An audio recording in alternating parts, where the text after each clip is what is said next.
Welcome back to This Week in Immigration. I'm Jordan LaLier.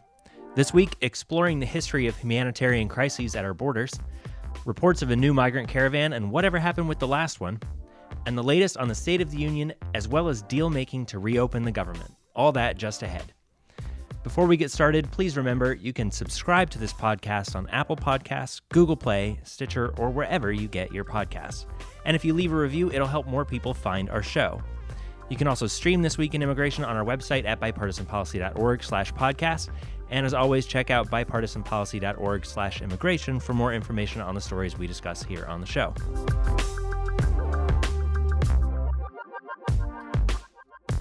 And here with me today are Theresa Cardinal Brown, Director of Immigration and Cross-Border Policy. Hi, Theresa. Hi, Jordan.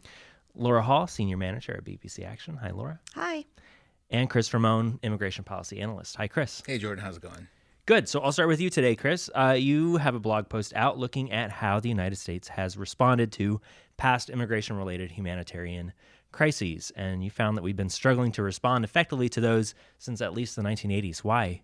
So basically, our immigration policies, well, at least with refugees and asylum seekers, is we've always assumed since basically the 1980s that we can deter our way out of this instead of really developing an asylum system that can adjust to different migrant flows. Now, what do I mean by this? Basically, what we did in this blog post is we looked at the history of humanitarian crises where individuals were coming to the United States to seek asylum since 1980.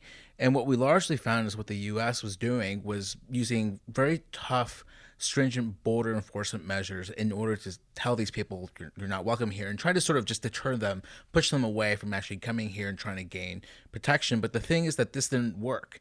And why didn't it work? Well, for two reasons. One is that we weren't targeting the conditions in these countries that were sending individuals. A lot of it had to deal with upheaval in their countries. So, for instance, we looked at the 1991 coup in Haiti that sent large number of individuals from that country to the state of Florida.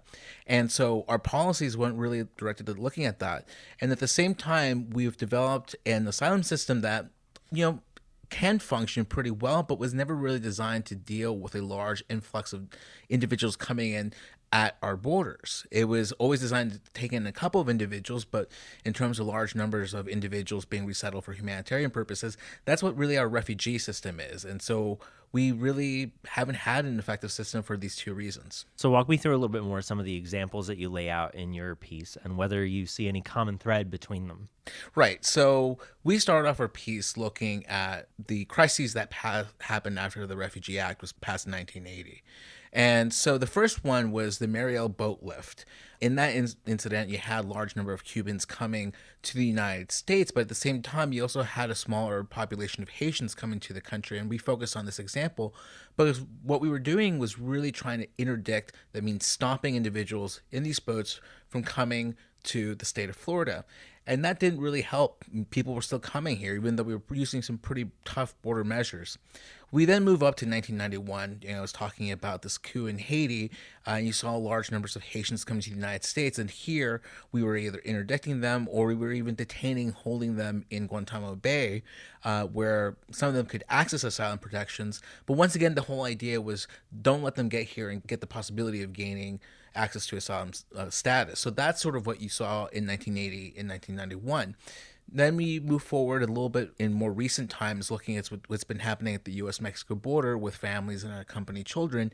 And obviously, we've been talking about this quite a bit over the last year on this podcast about the responses that we've done there, specifically, for instance, zero tolerance that led to the family separations. That even though the Trump administration enacted these policies, still saw large numbers of families and children still coming to the United States. And so if you take a look at all this, we're going to try to be tough and ensure that these individuals aren't going to come here. But the thing is, it never really stopped. These people still kept coming here, and it never really had an effect until the conditions in these countries finally subsided and people said, okay, we're going to stay in our homes. When you look at the policies today, do you think that the United States has learned any lessons from these past experiences? No. Why not? Because I think if you look at the totality of all these responses, we don't learn that the simple fact of the matter is, unlike, say, individuals who are seeking work in the United States, where you can do a whole host of things, you can have tough border enforcement policies, But the condition in those countries can change with economic growth or recessions in the United States. This is what happened with the drop in the number of single Mexican men seeking work in the United States, where there were a whole host of different conditions that happened naturally over the course of economic development that they were saying, you know what, it's tougher to enter the United States, but hey, there's more work for me in Mexico. I think I'll just stick here. It's very different when you're dealing with humanitarian flows because that largely revolves around violence or corruption or a whole host of factors that won't really resolve themselves for a long period of time. And so if, what we've been thinking is like, well, you know what, we'll just make it harder for these people to come here. If that's the only strategy that we're pursuing, and we're not trying to address the conditions in these countries, and we're not trying to come up with a system of asylum that can actually adjust to these large flows of new asylum seekers coming in, we're just going to keep repeating these same mistakes. And so I think that we can always think of ourselves, Theresa always likes to say, that we can deter ourselves out of any of these crises, and that's just simply not the case. We need to be forward thinking, we need to be active in thinking about how we address the conditions in these countries, but just simply sitting here and going, you know what, let's not let them come in here. It hasn't really been effective. I don't think it will be effective in the future. I want to get your perspective on this question, and I'll bring Theresa in as well. So what is it going to take to push the dynamic toward a system that can respond better in these times of acute crisis? I think the thinking has been shifting a little bit since 2014, when the Obama administration slowly began recognizing that the large flows of individuals coming from Central America, unaccompanied children and families, the conversation started shifting towards what we kind of need to address the root causes of this migratory pattern. There was, various programs that were put together to send economic aid and development to the region, and even thinking about in-country processing in limited ways in these countries through the Central American Miners Program, which Theresa can talk about. So you did start seeing this thinking a little bit more holistically as how you can address the whole of migration, especially humanitarian migration. And the Trump administration, to their credit, from time to time incorporates that. There's the quote-unquote deal that he offered to end the shutdown, and that had some funding, targeting conditions in Central America. So it's been part of the discussion, but it hasn't really been as much to the forefront as it should be. But, at least it's part of the discussion, which is, I think, an important first step. And Jordan, I would just add that whenever this happens, we tend to surge additional resources at the border for interdiction and deterrence, but we have not really surged resources into our asylum processing system. And so that remains the backlog and where the crux of the matter is. When we don't allow an asylum system that can fluctuate and address, rapid increases in people arriving and claiming asylum, what we end up is what we have now, these 2 and 3 year waits, which themselves become more of an incentive for people to come. And so I think we need to look at the system holistically. We definitely need to look at the root causes, but we need to understand that traditional migration deterrence strategies are really not significantly effective with a population that fundamentally is fleeing not just because of economic concerns, but for protection, seeking protection for their lives. Okay, coming up on the other side of a break, as reports indicate a new migrant caravan is on the move. Whatever happened to last fall's caravan? We're back, and we want to revisit a story that captured the nation's attention for a few weeks late last fall, a migrant caravan trekking through Mexico on its way to the southern U.S. border. Theresa, what happened to that caravan, and how many people made it to the U.S. border at the end of it? Well, lots of things happened to that caravan on its way through Mexico. Some members of the caravan stopped and applied for asylum in Mexico. The previous Mexican government expanded its asylum process and offered that. Many of them did make their way up to the border, mostly in Tijuana, across from Otay Mesa, south of San Diego. But after arriving, a couple of things happened. I think we talked about it. There was an initial push by many of them to try to just come to the border and apply for asylum that resulted in some violence and the repelling by Customs and Border Protection agents, including with tear gas. We saw some of that in the news.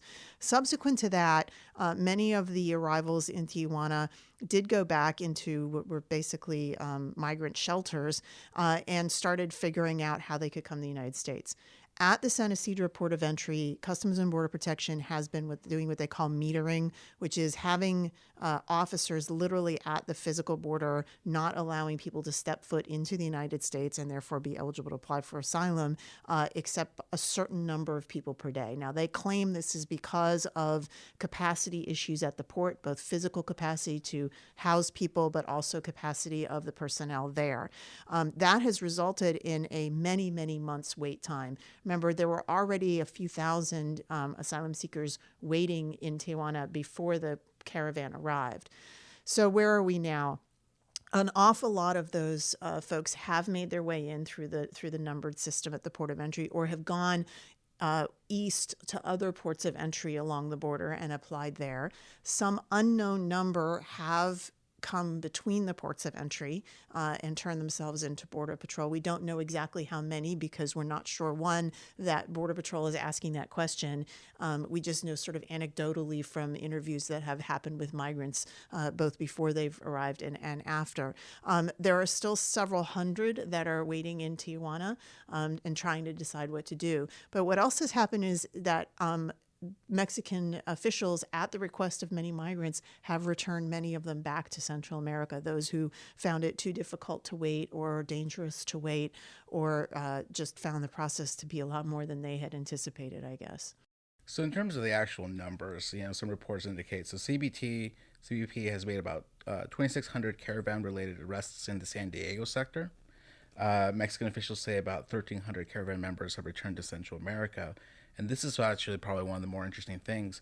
Mexican officials have issued 2,900 humanitarian visas, which allow individuals to have status in Mexico and work. And so that's the other thing that's important to understand. What happened this Caravan is a lot of them are seeking either asylum or receiving these humanitarian protections to stay in the country. So that's something that's really important, that they're no longer just simply looking to try to enter the United States. A lot of them increasingly are starting to stay in the country as well. So I want to ask you, Theresa, about one of the concerns that we heard at the time as this Caravan was approaching about whether border facilities were equipped to handle this kind of influx. And you mentioned the metering tactic that's being used at these stations. Are those concerns well grounded? Or are they founded in reality? Well, like we were saying in the last segment, we have not surged additional resources to the border to accept more asylum claims. The government, the U.S. government, Department of Homeland Security Secretary continually sends messages to migrants to not try to come through between the ports of entry, to not try to come in illegally, to go to the ports. But migrants who do go to the ports find that they can't get in, and small numbers are allowed in each day.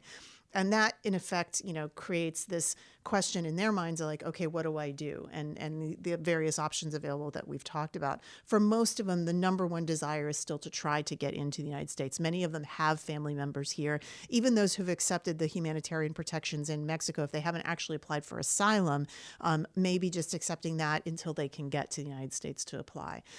But the restrictions and the capacity issues are throughout the asylum system. So it starts at the border, where San Isidro is the largest and busiest border crossing in the Western Hemisphere.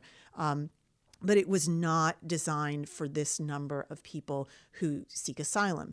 Not designed in what way? Well, physically, they literally don't have rooms to put people in, particularly vulnerable populations of families and small children that have to be segregated from other people who may be in that secondary processing area because they're suspected of criminal activity, or they have a long immigrant visa application they need to put forward, or they may be related to smuggling organizations. So there's those kinds of considerations. There's also the number of officers that staff the port of entry. The port of entry is staffed for 20-some lanes of primary processing of vehicles and pedestrians that cross every day. And each one of these asylum cases can take hours of an individual officer's time to process, and that takes them off and away from these other duties. So there are some legitimate concerns about capacity at the ports of entry. Border Patrol stations even more so, because a Border Patrol agent can encounter, we've seen in southern New Mexico, for example, hundreds of migrants at a time in a small Border Patrol station that maybe has the capacity for 20 or 30. And then that's just overwhelming that station. So these are real issues. Further back in the asylum chain, the number of asylum officers available to conduct credible fear interviews, the immigration courts and the immigration judges available to hear those cases are all part of the systemic backlog, and we have not seen significant resources put into that part of the system either. So how have these capacity issues at the ports of entry influenced whether people are trying to cross between ports of entry? That was another concern that we heard, and the military was activated to string concertina wire between points of entry and things like that.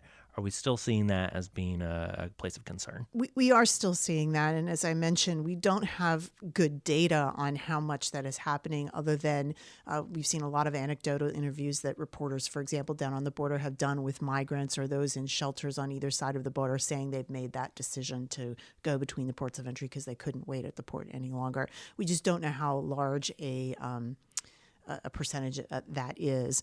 Cris quoted some of the statistics of the number of apprehensions following the arrival of the last caravan, and I think that's indicative of the number of people who are simply saying, if I can't get in at the port of entry, I'm going to try this other way where I know I'll be able to get in. All right, so that brings us then to the reports in the last week of a new caravan traveling north from Honduras. Now they're somewhere in southern Mexico. How big is that caravan, and is the Mexican government doing anything different this time under a new president? So right now, at least reports indicate that initially, around January 15th or so, that the caravan was around 2,000 migrants when they left Honduras. And looking at the different media reports, I guess one of the key things is that there are about 500, 600 migrants who are waiting visas at Tecunduman on the Guatemalan border with Mexico. So those are sort of like some initial figures that we have. What's important is obviously the political context, is that, we have a new president in Mexico who, during the course of the presidential campaign and obviously in this transition said that his administration would take a much more welcoming stance on the issue of migration and providing asylum and humanitarian protections to individuals traveling through Mexico. That's definitely a deviation from what happened under the last administration, which was obviously a little bit tougher on border enforcement. And so in practice, this means that, instead of clashes at the border, at least some reports indicate that people were coming through. And then other reports also indicated that as people were coming through, they were actually being processed for humanitarian visas that we've discussed in this segment, giving even wristbands that indicate that they received that, and sort of letting them in. So I think that this is going to be really important because the question is whether or not this would encourage additional individuals to start seeking or start joining caravans if the Mexican government is going to be taking this position. Obviously, Mexico is taking additional steps to provide them with asylum and humanitarian protection in the United States, but I think it's an open question as to whether or not this means that migrants will be coming into Mexico to receive protection, or if they see this as an opportunity for them to enter and reach the United States. Yeah, and the only thing I would add is what we did not see is what we saw with the last group, which was like sort of the line of police clashing with migrants going around the port of entry or swimming through the river. That did not happen. The new Mexican government did not provide that show of force at the border at all. As Cris said, instead you had immigration officers there saying, here's how you line up to apply for Mexican visas. All right, when we come back, the State of the Union drama and the return of DACA to the negotiating table. Finally today, the stalemate over the government shutdown got a little more interesting after President Trump floated temporary extensions of DACA and temporary protected status in exchange for wall funding. But congressional Democrats rejected that offer out of hand. Laura, I'll start with you. Why? I think you hit the nail on the head with temporary. The Democrats have always kind of said that protections for these populations need to be a more permanent fix. They didn't get that. I think they decided they weren't willing to take that deal. So let's outline exactly what the president offered. And Theresa, as I understand it, the deal wasn't quite as advertised, and you've been digging into that a little bit as well. Yeah, so after the president made his speech, the Senate appropriators released the text, a 1,300-page bill that included the appropriations for Department of Homeland Security and the other agencies that were unfunded, and the legislative language implementing these proposals that the president alluded to. And as is usual when it comes to immigration, the devil really was in the details, because what we saw was it was not, in fact, an offer of extending the current current DACA program or the current TPS program, but creating two new programs for some of the existing DACA recipients and some of the existing TPS holders under new criteria that are much more stringent and for a very limited period of time, which means that, for example, in the case of DACA, it would not be the current 700,000 or so people who have DACA status that would be eligible for this new provisional status. It would be some smaller group of them that might be able to qualify. Same with TPS. This new status for TPS would only cover those from El Salvador, Haiti, Honduras, or Nicaragua, and again includes new requirements that are and strictures on that status, so not all of them would qualify. I want to step back a little bit from the details of this specific deal to ask a broader question of both of you, which is whether this signals a new phase in this ongoing shutdown drama, whether both sides seem more willing to deal, if not maybe on this specific offer. I think the answer is yes. I mean, we've got the immigration debate going on with the border funding and the protection for dreamers, but then layered on top of that is this government shutdown that's now the longest shutdown in history. I think you've got a lot of folks that are starting to feel the pain there. Coming on Friday, federal workers will have their second missed paycheck. I think members of Congress are starting to hear from folks a lot, and they have been throughout this whole time, that this isn't the way we want to operate. So I think that you've got folks who want to come to the table on the immigration issue. You've got plenty of folks that want to reopen the government. We're having a debate in the Senate right now. This is their first chance to kind of debate this issue. The House has passed a few bills that would reopen the government. The Senate hasn't had a chance yet. So this week there's going to be two bills considered in the Senate. One that would kind of be, as Theresa mentioned, President Trump's proposal for last weekend. The other is a bill that would kind of reopen the government for 3 weeks and give legislators and President Trump a chance to kind of hash this out while people get back to work and get their paychecks again. So I think it's a good sign that the Senate is taking a debate. Unfortunately, I think both of those issues in bills are going to be party line votes. I'm not sure it gets us any closer to a resolution, but there's progress.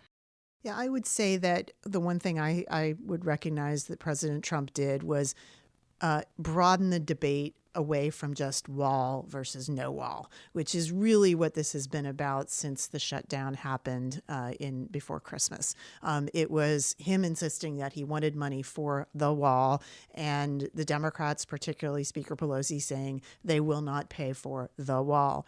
Aside from the DACA and TPS suggestions the president made in his speech, he also spoke very differently about the wall than he has in the past. As a matter of fact, he acknowledged that it doesn't necessarily have to be a wall. It might be fencing. It might be other border security measures. I think that also was an opening. I think it is an opening for Democrats who are planning on proposing back to the president, at least as reported today, a set of border security recommendations that may include some physical barriers, but not the wall. So, I think moving away from that just sort of it is or isn't a wall dynamic could open up some room for some conversations. But again, I would say that the backdrop of the shutdown has now become an issue in and of itself. You have Democratic leadership essentially saying, we don't want to negotiate any of these other provisions while the government is shutting down. That rewards that tactic of doing that. And it would encourage this president, future presidents, to use that tactic, and they don't believe that's good. So I think that's going to be part of the debate right now is, do we open government first, then have this discussion about these other immigration issues and whether or not that's going to be possible. Chris, you want to jump in here? Yeah, and I think the one thing to also consider are the bases for the parties. There's been a lot of polling that's been coming out in the last couple of weeks, and it's looking like essentially the Democratic base heavily opposes the wall, whereas the Republican base wants that wall. And so that the question is to the extent to which both sides have room to sort of navigate and wiggle through. That's going to be something that's really important.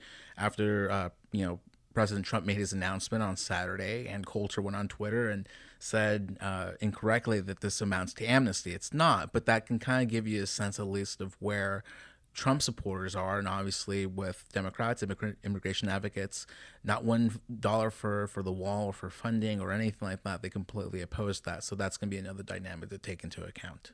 I also just want to point out, as we're going through the text of this large bill, which I don't, as Laura said, is probably not going to pass, but it's worth noting what else was in here that the president didn't talk about in his speech. There are significant changes to the asylum program. He said that he would offer a proposal that would allow Central American children to apply in their countries. What he neglected to say that the proposal as drafted would actually prohibit any Central American children from applying for asylum in the United States or at the border. The only way they could apply is in the region or in their countries, and only then would they be eligible if they already had a parent or guardian in the United States who could sponsor them.